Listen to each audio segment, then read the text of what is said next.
ಇವಾಗ ನೋಡಿ FIR ಮಾಡ್ತಿದ್ದಂಗೆ ಎಲ್ಲ ಕಾಂಪ್ರಮೈಸ್ ಅಂತ ವಿನಯ್ ಗೌಡ ಎಲ್ಲ ಮೆಸೇಜ್ ಮಾಡಿದ್ರು ಕೂತ್ಕೊಂಡು ಸೆಟ್ಲ್ಮೆಂಟ್ ಹಂಗೆ ಹಿಂಗೆ ಅಂತ.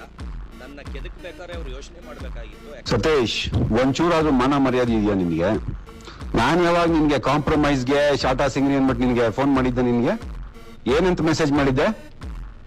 ಫೋನ್ ಎತ್ತಿಲ್ಲ, ಫೋನ್ ಎತ್ತು ಮಾತಾಡೋಣ ಅಂತ ಮೆಸೇಜ್ ಮಾಡಿದ್ದು ನಿನ್ಗೆ. ಇವೆಲ್ಲ ನನ್ನ ಹತ್ರ ಇಟ್ಕೊಂಡ್ ನೋಡಮ್ಮ. ನೀನು ಕಂಪ್ಲೇಂಟು ಇನ್ನೊಂದು ಮತ್ತೊಂದು, ನೀನೇನ್ ಮರ್ಡರ್ ಮಾಡೋದಕ್ ಬಂದಿರಲಿಲ್ಲ, ಇನ್ನೊಂದು ಮಾಡೋದಕ್ ಬಂದಿರಲಿಲ್ಲ. ಅರ್ಥ ಆಯ್ತಾ? ಇದೆಲ್ಲ ಕಿತ್ತೋಗಿರೋ ಶೋಕಿಗಳು ಬಿಟ್ಬಿಡು ಅಂತ ಫೋನ್ ಮಾಡಿದ್ದು, ಫೋನ್ ರಿಸೀವ್ ಮಾಡ್ಲಿಲ್ಲ, ಫೋನ್ ಎತ್ತು ಏನಿದೆಲ್ಲ ಮಾತಾಡೋಣ ಅನ್ಬಿಟ್ಟು ನಿನ್ಗೆ ಮೆಸೇಜ್ ಹಾಕಿದ್ದು. ಕಾಂಪ್ರಮೈಸ್ ಬಾ ಅನ್ನೋದಕ್ಕೆ ನನ್ನೇನ್ ಗಾಂಡು ಅನ್ಕೊಂಡ್ಬಿಟ್ಟಿದ್ಯಾ ನಿಂತರ? ಈ ರೆಕಾರ್ಡಿಂಗ್ ಇಟ್ಕೋ, ನೀನ್ ಯಾವ ಮೀಡಿಯಾ ಕೊಡ್ತೀಯೋ ಕೊಡು. ನಿನಗಿದೆ, ನಿನಗೆ ಲೀಗಲ್ ಆಗಿ ಏನ್ ಆಕ್ಷನ್ ತಗೊಂಡ್ಬೇಕೋ ಅದೇ ಆಕ್ಷನ್ ತಗೊಂತೀನಿ. ಈ ಕಾರಣ ಮಾತಾಡ್ತಿದ್ಯಾ ಮೀಡಿಯಾ ಮುಂದೆ ಕೂತ್ಕೊಂಡು ನೀನು? ನಾನ್ ಕಾಂಪ್ರಮೈಸ್ ಬಂದೆ ಅನ್ಬಿಟ್ಟು.